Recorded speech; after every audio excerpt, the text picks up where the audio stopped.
I just hated it, honestly. Like, just riding every single day and we traveled in a van, and chasing the dream for 20 years. I didn't have any other life besides racing. That's all I cared about and wanted to do and fulfill my. The biggest thing was I like kind of fulfilled my dream by the time I was 19, 20 years old, and Yeah, what else do you have to chase once you yeah, get there, right? exactly. And then I went through a few life things. Not I don't want to jump ahead, but when my dad passed away, Earl passed away. I mean, that took a lot out of me.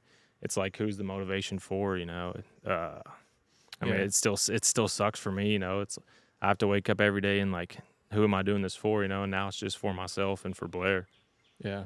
Yeah, I guess I can imagine that being a pretty big adjustment, especially when you're like you said, you're getting up every day and somebody's like telling you got to go do this. Not so much you're getting up and like, doing it for yourself. You Yeah, gotta kind of 100%. learn to want it for yourself again. Yeah, because at a young age, I mean, you want to make your dad happy. First of all, my dad and I had a really, really strong relationship, and then Earl calling him every day, like, so you're doing it to make both of those guys happy, and it's like I couldn't fail from a young age, but I was provided everything possible to make me successful, and I feel like I did that. I mean, I'm pumped with my career and pumped with where I'm at in life right now. Yeah. Oh, that's awesome. What do you think kind of did that switch for you to make you fall back into it? I know you took what is it? You 1 year off, kind of. You did some wild card stuff, but you took some time off of really being seriously full time at it. Yeah. Didn't you work for UPS? Yeah. So in 2019, I was Superbike, and then didn't race in 2020. I did one wild card, but it was just kind of like, I'm going to show up. I didn't care about racing at all. I didn't love it. And after that, I was like, all right, I need to be done. I was just kind of over it, like you said, burnout. I worked for UPS. I cut death dates with my uncle, and then even in 21, I was still working for UPS. And that Stock 1000 championship in 21, I still wouldn't say I had the love for racing, but my love for racing didn't start again until like 2 years ago. Even in 23, after that Superbike season in 22, I was just kind of over it and not having fun. But just in these past 2 years, I've kind of realized what I have in life, and it makes me grateful for what it's provided me. I have, like I said, I have a place on 13 acres, and I'm really thankful for my life and where I'm at now. And with myself and Blair, I'm at a happy spot in my life and enjoying racing again. And I don't know like what else I would do right now if I wasn't racing.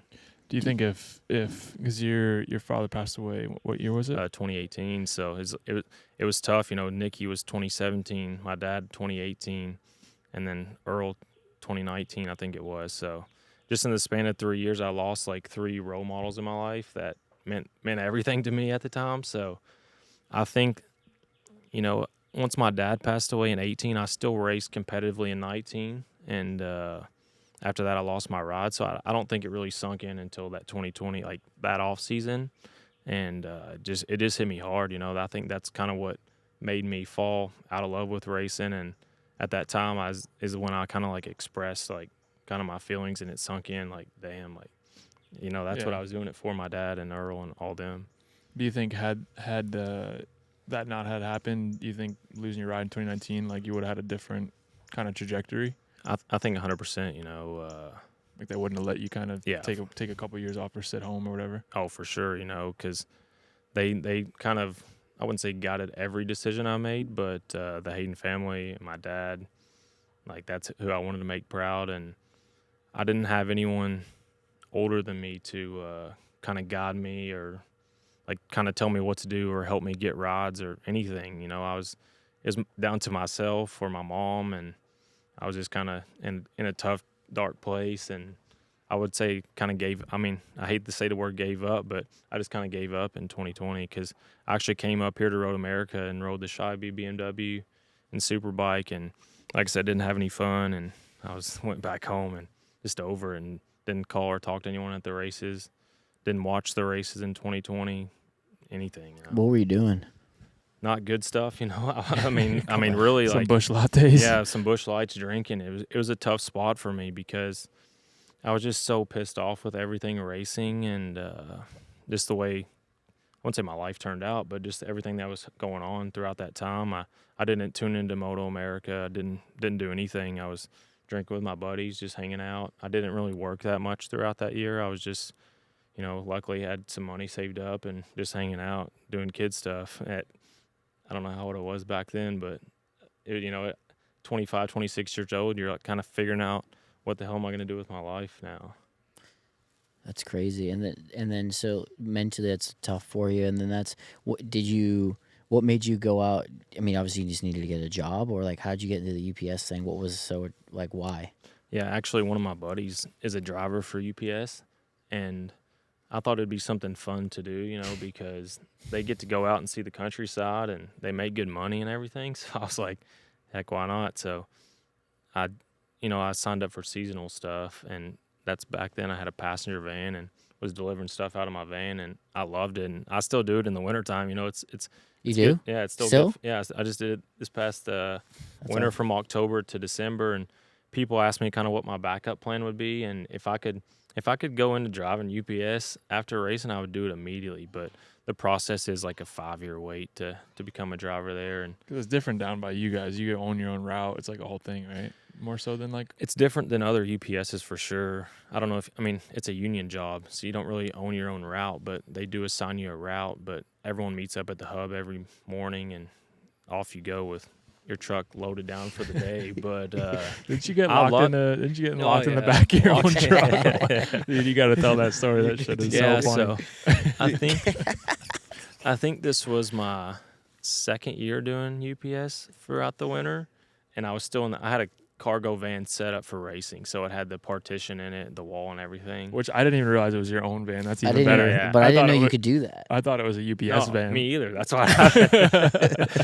Yeah, but I was at someone's house, and you'll learn it because they're in the back of a cargo van. I didn't even know there was a child lock. There's a child lock on the side of the door, and I guess someone at work or one of my buddies or something playing a prank on me. So windy day in the wintertime, and crawled back in there to get this stop. I remember like it was yesterday. This stop would order something every single day, and there was like 10, 12 packages. So I was in the back of the van, and the door shut, and I was like, shit, I didn't even think anything about it. The door shut on me. Go to open up the door, it's locked, and I'm like, son of a bitch, because I saw it was unlocked, and I was just stuck back there. I thought about busting out the window. Luckily, I had my phone, and the package, had the person's number on it. So I called the person 2 times, left a voicemail, nothing. And that's the last thing you want to do is call the boss down there at the UPS. And I was like, first I called my buddy that works at UPS. I'm like, hey, you got anyone that can let me out? Because I don't want to call the boss and he'll be pissed. And luckily, like another driver had to come let me out of the van. But it was a funny story because the daughter, I don't know if she was in college or what, but she came home and pulled in right behind me in the vans. I put my flashers on, and I was like, oh shit, this is my chance to get out of here. And she's walking by, and I'm beating on the side of the window, and I was like, help. What is it, like Interstellar? She still didn't help you? No, she didn't help. Like, she's, how like when you freak out, she stopped and looked over like that. But I had tinted windows and everything, so she couldn't see in there.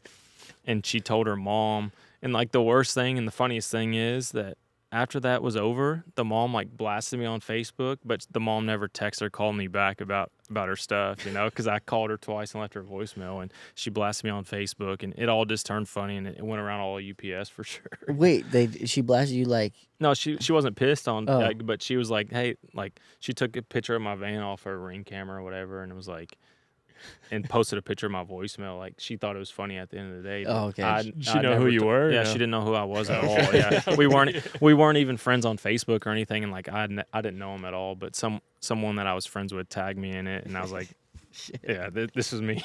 That's so classic. That's funny. So, so for people that don't understand, I'm actually super interested on it. Maybe a gig for myself as well. But how does it work? So like. Sorry, guys. This is a podcast about getting a UPS job now.